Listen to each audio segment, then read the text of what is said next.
I understand your argument to be that what happened here is that here was a deportation that was disguised as an extradition. I'm making 2 points. Is that the point you are driving? I'm driving at 2 points, my lord.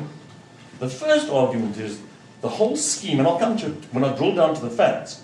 We will show that this deportation from Tanzania was a disguised extradition in the sense that it was collusion between the South African officials and the Tanzanian officials, where they tell your lordship it was an agreement to deport.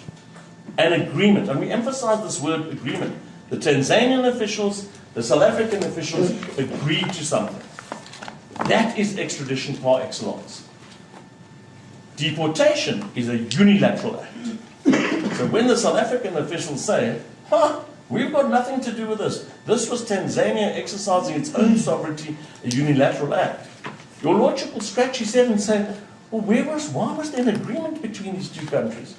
And just while we're on that, if you turn your lordship's eye up page 136, you will see what I've just said in context. And I'll turn to my other point about the Fetscher prerogative point after that. But what he said at the top of the page in paragraph 28, in principle there is a clear distinction between extradition and deportation. And there's a reference to a number of books. And then he said extradition involves basically 3 elements. Acts of sovereignty on the part of 2 states. 2 states, we emphasize 2 states.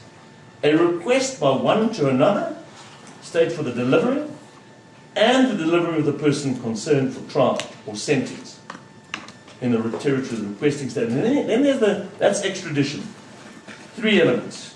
Then it tells you, the court tells the world, deportation is essentially a unilateral act of the deporting state in order to get rid of an undesired alien. The purpose of deportation is achieved when such alien leaves the deporting state's territory.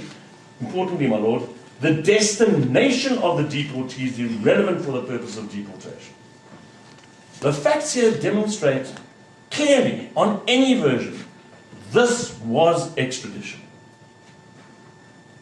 That's it. That's our case.